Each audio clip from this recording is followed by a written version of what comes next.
Doug Wells and his wife Kristen were pulling onto their street in western Montana when they noticed a camper parked in front of their house.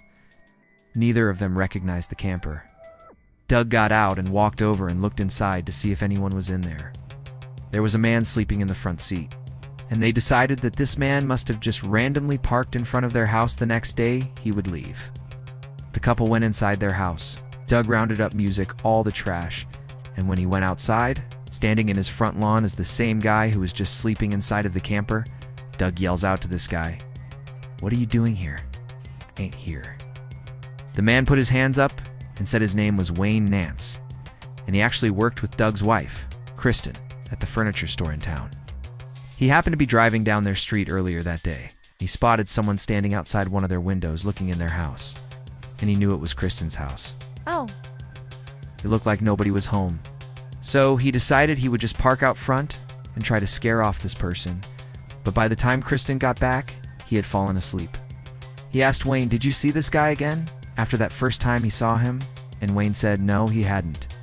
Maybe if Doug went in the house and got some flashlights, the two of them could walk the property and make sure nobody was there. Doug said, "Why don't you come in the house and I'll go look for those flashlights?" And as soon as Wayne got in the house and shut the front door, he pulled out a metal pipe and smashed Doug over the back of the head. Kristen came running down the stairs and she sees her husband, who's bleeding profusely from his head. He's covering himself up on the ground while Wayne, her coworker, is standing over him, punching and kicking him. Wayne drew a pistol and aimed it at her and told her to come down here and tie up your husband's arms and legs. She does as she's told. And then afterwards, Wayne Music leads Kristen back upstairs to the bedroom, where he ties her up as well. After that, Wayne went back down. And he grabbed Doug by the legs, and he pulled him down the flight of stairs to the basement. And he savagely beat him with the pipe and pulled out a blade and plunged it directly into Doug S.'s chest. It does. And then when he pulled it out, Doug slumped over. Wayne assumed Doug must be dead, and Wayne went back upstairs to assault Kristen. Doug managed to wriggle out of his restraints, and then hobbled over to a workbench where he had a rifle laying music out. As Doug is making his way up, his wife screaming in the bedroom. He can hear the sound of very heavy footsteps running down the hall towards the landing music where he is.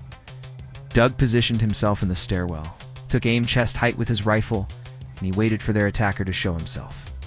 As Wayne came flying around the corner, Doug just fired one shot that struck him right in the stomach. Wayne fell backwards. Doug turned his rifle around like a baseball bat, and he just starts walking down the hall smashing Wayne. And as Wayne continues to stumble and fall, he gets away from Doug, charges into the bedroom where Kristen is, and he grabs his pistol. Music and